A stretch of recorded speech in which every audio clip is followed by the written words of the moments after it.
Assalamu alaikum. Өмірбек Чиркешевичтин тарапташтары, Атамекен партиясынын мүчөлөрү, мен сиздерге келип, саламдашып, Өмірбек Чиркешевичтин аманчылыгынан амандашып кетейин деп келдим.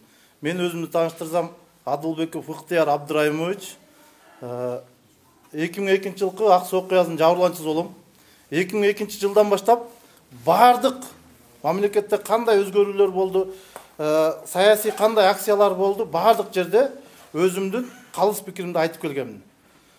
Бүгүн мына кече күнү 28 октябрда 28ден баштап шайлоо күнү бүткөн күндөн баштап шайлоо күнүнө нааразычылык бир топ адамдар, оппозиция өз пикирлерин айтып турду. Мен өзүм жеке айтам, калыс ойдо турдум. Кандай жеке санак болду, болбойбу деп. Бирок негизи тил жерден да журналисттер да сурады Боршайкомго келгенибизде. Жеке санактын жыйынтыгы дагы эч кандай результат алып келбейт чындыгындачы. Коркпой эле айтышыбыз керек. Жымсалдап, кошомат кылып, бирөөгө жагалана турган бул деген оюнчук эмес. Бул деген мамлекеттин келечеги. Мен 20 жашымдан баштап Ошко чейинки жөө жүрүш, бардык жөө жүрүштөргө келгемин. 2007 жылы Бакиев кетсин деп ушул жерде газета карма чыгып, площадка чыгып сүйлөрүндө Өмүрбек Чиркешевич колуңа газета карма албайсың, ай жигит, сүрдөн өтө экенсиң деди. Бакиев кетсин деп айтпа, демократиялык күрөшкө жатпай калат. Антип айтпа, уят болот. Эч качан бир бийликти сындаганда кетсин деп айтпа. Жеке оюңду айт, жеке талабыңды айт.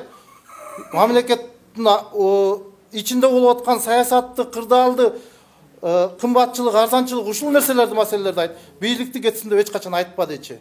Бирок эмне болду? Бардык система келди дагы ошол айтпа, мынтпе, тигинтпе дегенден келип, бүгүнкү кырдаал түзүлүп отурат.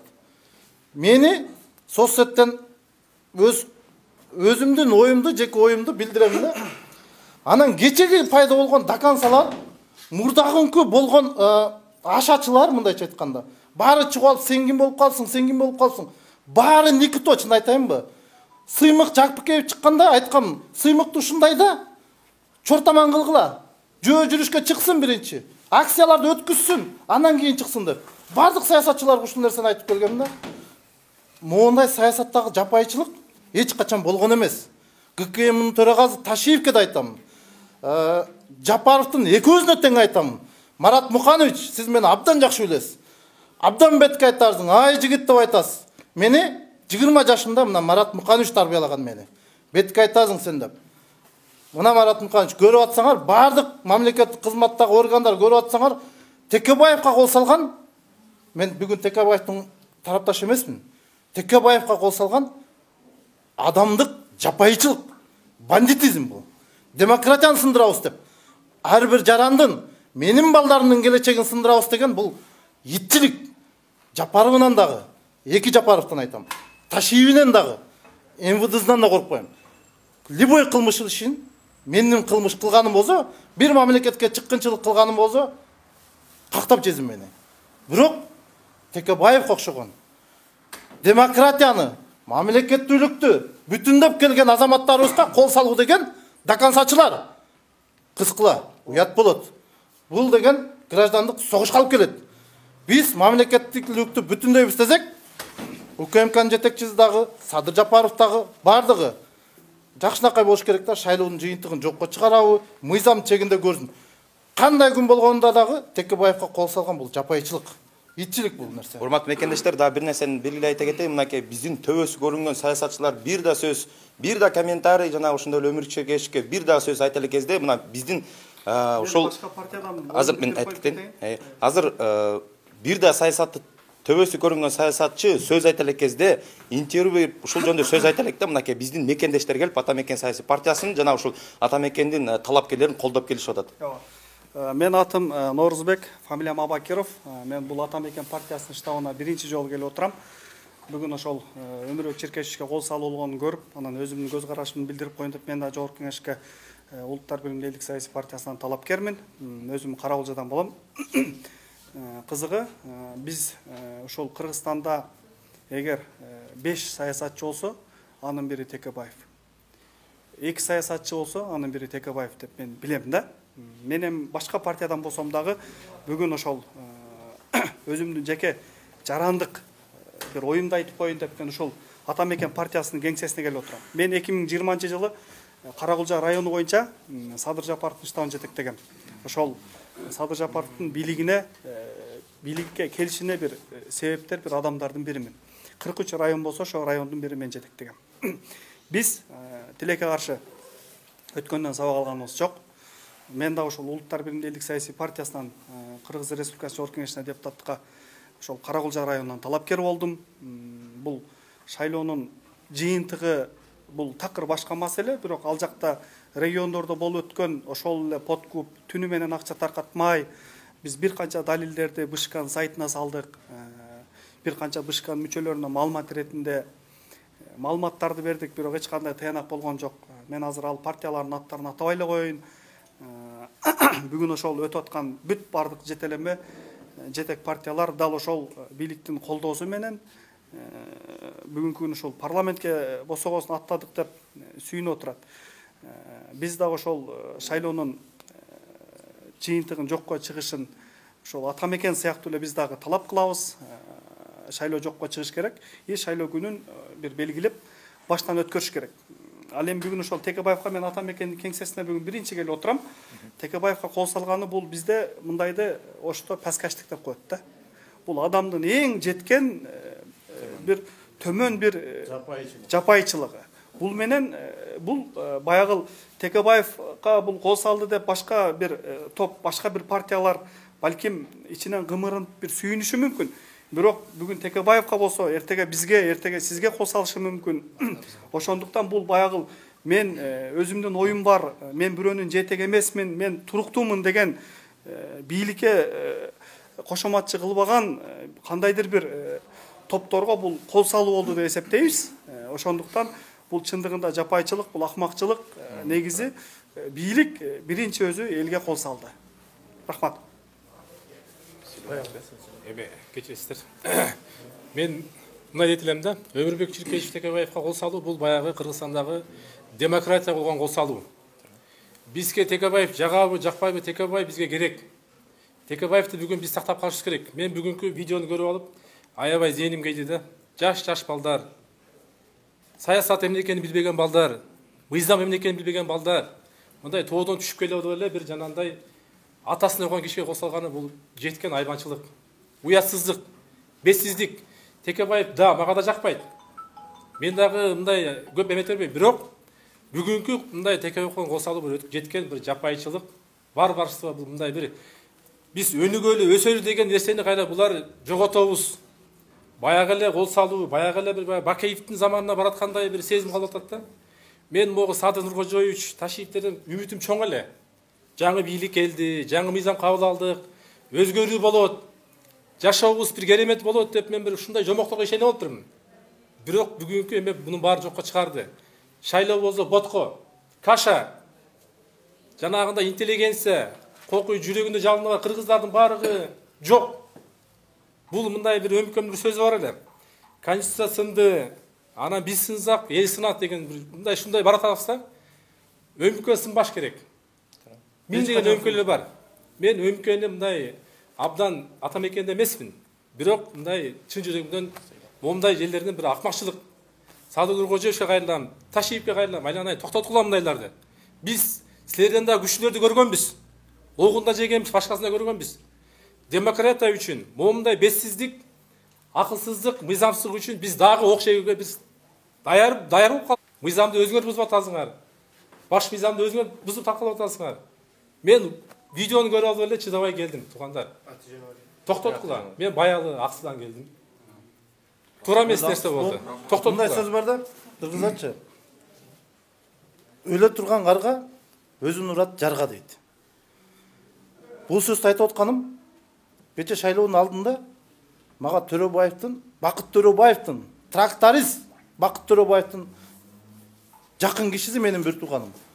Сен дейт, не тияк тарап болуп кеттиң деп атат магачы. Тияк тарап мен бир тууганым партиядан коюп атат. Менин бир тууганым Атамекенден эмес, башка партиядан коюп атат атамдын бир тууганы. А мен ошол тарап, ошого жакшы каалоо тилек кылып пост жазып койсом, сен тияк тарап болуп кеттиң, сен Төрөбаевди колдобойсуң дейт. Кимдер бузду мамлекеттин бүтүндүгүн? Ошого окшогон эки жүзүлөр бузду. Акчасын барып алып, керек болсо мен факты менен айтып берем. 3000 сомдон ар бир жаранды штабка эмне кылды? Мүчө кылып каптап алып туруп 3000 сомдон айлык берди. Айылдарда мына Аксыда. Менин классташым. Бул деген эмнеге алып келип атат? Бул деген мамлекеттин бүтүндүгүн бузушка алып келип атпайбы? Бүгүнкү күндө Текебаевга кол салганы бул мамлекетти жана бизге окшоп чындык жүрөгүндө чындык жашаган бейбечараларды сындыруу, майтаруу болду да. Биз эч качан сынбайбыз. Мындай бийликтин дагы 14-ü келсин.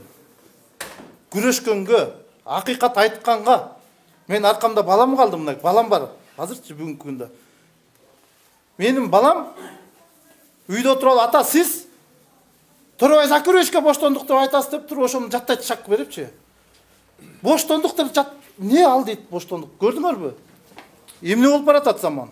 Заман куруп баратат. Өмүрбек Чиркешевичти сындыруу акылга сыйбаган иш. Эч ким, эч качан тагдырда сындыра албайт. Мен көп жолу айткам. Өмүрбек Текебаевдин тарапташы болбосом дагы алтын тамга менен жазылат. Бул силерге Атамекенге жагаланыш үчүн эмес. Мен 20 жаштан баштап чортаман болуп, Ошко чейинки жоо жүрүштөрдө Акаевдин мезгилинен бардык бийлик менен көрүшүп келгем. Бардык бийликке айтып да келгем. Бирөөсүнөн бир сом алган эмесмин, бирөөсүнөн мен тили кызык эмесмин. Мына бардыгына бүгүнкү күнгө чейин. Бирок моундай итчилик баарыңар билесиңер, а? Ушул жашоодо жашап атабыз да, баарыңар билесиңер. Мындай кылган эмес. Мындай кылып алып, бусикке салып кетип, уурдап барып, чагын сындырабыз деген эмес. Камап, белин кайрыйбыз деген Атамбаев дагы мынтип бандиттерин жөнөткөн эмес. Бандитизм бул. Бул адамдарды адамдар менен согуштурууга алып келет. Айтар сөзүм ушул. Ушул нерсени токтотуш керек, бизде тынччылык болуш керек. Анан кийин калганы болот, Кудайым буйрса. Партиялаштар, биз кайрылбайт элек. Биз буга чейин теңелбейлик, деңгел чүрбөйлүк деди. Эми эмне болду? Башында эле чыгып алып, каралап, партияда 20 киши болобу, 20 000 киши болобу, бул деген уже чоң саясий партия болгондон кийин биз теңелбей келгенбиз. Эми азыр айла жок, биз жооп бергенге туура болуп атат. 2005-жылда ушундай нерселер болгон Атамекенге катуу чабуул. Мына 1 жыл толук Атамекен партиясын каралап келди, биз жооп берген жокпуз. Эми жооп берген күн келди. Эмнеге дегенде, бүгүн Атамекендин лидерин мынтип сабап аткан болсо, карапайым элди айтпай эле кой. Мына бүгүн бизге да биз талапкер болчу, номер 37. Бирок мен айтпасам, сен айтпасаң, ким айтат деген сөз бар кыргызда. Ошон үчүн айтып атам мен. Дакансалар дейсиңерби, кандай дейсиңер, биз буга чейин мойнубузду ылдый салып келдик. Биз дагы ушул штабта Садыр Нуркожоевич камакта кезде Атамекендин желеги менен, мекенчилдердин көк желеги менен биз чыкканбыз. Мына ошо жерде, мына алдыда биз жүрдүк. Ушул жерде мына балдар жүрдү, кыздар жүрдү. Кой акыйкат деп жүргөнбүз. Ошол күндөрдү каяка унутабыз? Биз же болбосо мыйзам бузган жокпуз да. Келип алып туруп чагымчылык кылган жокпуз да. Мен ошон үчүн суранат элем. Элди экиге бөлбөгүлө. Мен айтып коеюн. Эч качан кыргыздар бөлүнбөш керек. Бизди бөлгөн ким болду? Мына бүгүнкү жагдайыбыз, бүгүнкү кылган иши уже элди экиге бөлгөндүн бир эмеси. Эми балдар, жаш балдар атасындай болгон кишини алжып калган болсо дагы 90го чыккан күндө дагы биз аны сыйлашыбыз керек. Бизди сөккөн күндө дагы. Себеп деген ошол мен эмнени айтып атам. Мындан Бакиевдин убагында өзүнүн Кыргызстан деп жанын сайып ошол апайысы да жаңыз калган Текебаев. Мен ошон үчүн мен аны кээ бирде менен Өмүрбек Чиркешевич менен дагы акыйкатты, чындыкты талашып урушуп келгем. Урушуп кетебизге деп. Мен айтпагыла, ойлогула, ушу тарапташы экен ушундай ушинтип эле кошомат айтып атат. Жок, биз Атамекен партиясы ичинде да биз өзүбүздүн жөнөкөй бала талапкер болсок да, лидер болбосок дагы өзүбүз ушул нерселерди айтып, Текебаев менен чырылдап ушул жылдан бери келе атабыз. токтоткула, чагымчылыкты токтоткула, антип бирөөгө кол көтөрбөгүлө. Туугандар, жана кол көтөргөн бул туура эмес. Урматтуу Кыргызстандын жарандары, бүгүн биз Ата Мекен партиясы жана көптөгөн 5-6 партия бийликти, жогорку бийликти кессин деп чыккан жокпуз. Биз бүгүн акыйкаттыкты, адилеттүүлүктү талап кылып ордуна коюу боюнча чыктык. Урматсыз эки дос, эсиңерге келгиле. Силер кандай гана азаптарды көрүп, кыргыз элинин башына келдиңер эле. Унутуп калдыңарбы? Камчыбек Кыдыршаевич өз агасын ушинтип сабатып көчөдө чаламан чак түшүндө урдурганды кайсы жерде көрдүңүз эле? Агасын сабаткан бул эч качан жакшылык көрбөйт. Эрткенки күнүңөрдү ойлогула. Биз бүгүн Ата Мекен партиясына койгон чабуулду Өмүрбек Чиркешевичке бүткүл Кыргызстандын акыйкаттыгына, демократиясына койгон чабуул деп түшүнөбүз. Мүмкүн бүгүн Ата Мекен партиясынын лидерин сындырабыз деп ойлодуңар. Бирок эч качан бир Өмүрбек Чиркешевичти сындырабыз десеңер, аркасында миңдеген Чиркешевичтер даяр. Биз демократия үчүн акыр аягына чейин күрөшөбүз. Ата Мекенчилер эч качан сынбайт. Эсиңерге келгиле. Акыйкаттыгына ордуна коюп койгула. Биз силерди ошону гана талап кылабыз.